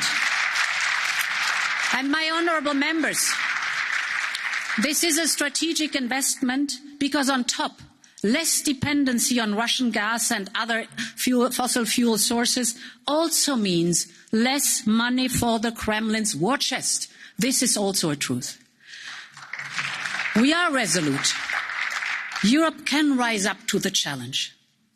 The same is true on defence. European security and defence has evolved more in the last 6 days than in the last 2 decades. Most member states have promised deliveries of military equipment to Ukraine. Germany announced that it will meet the 2% goal of NATO as soon as possible.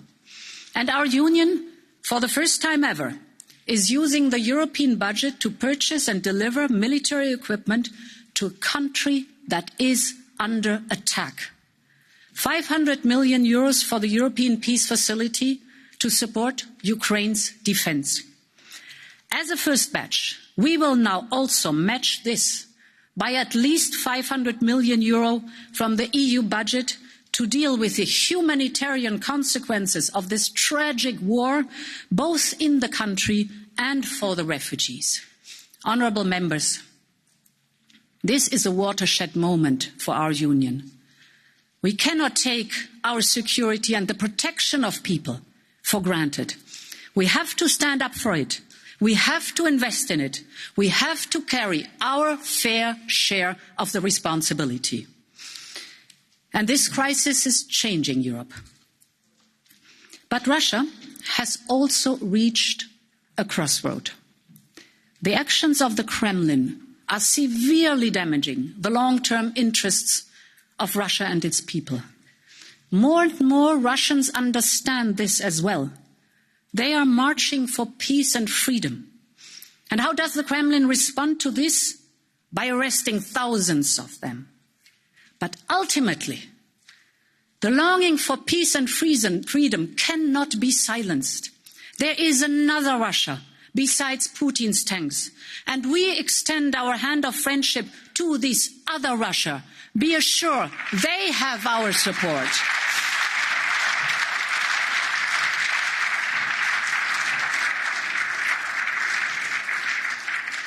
Honourable members, in these days, independent Ukraine is facing its darkest hour. At the same time, the Ukrainian people are holding up the torch of freedom for all of us. They are showing immense courage. They are defending their lives. But they are also fighting for universal values, and they are willing to die for them. President Zelenski and the Ukrainian people are a true inspiration. And when we last spoke, he told me again about his people's dream to join our union. Today, the European Union and Ukraine are already closer than ever before. There is still a long path ahead. We have to end this war, and we should talk about the next steps. But I am sure nobody in this hemicycle can doubt that a people that stands up so bravely for our European values belongs in our European family. And therefore, honourable members, I say, long live Europe and long live a free and independent Ukraine. Me z vami, slava Ukrainie.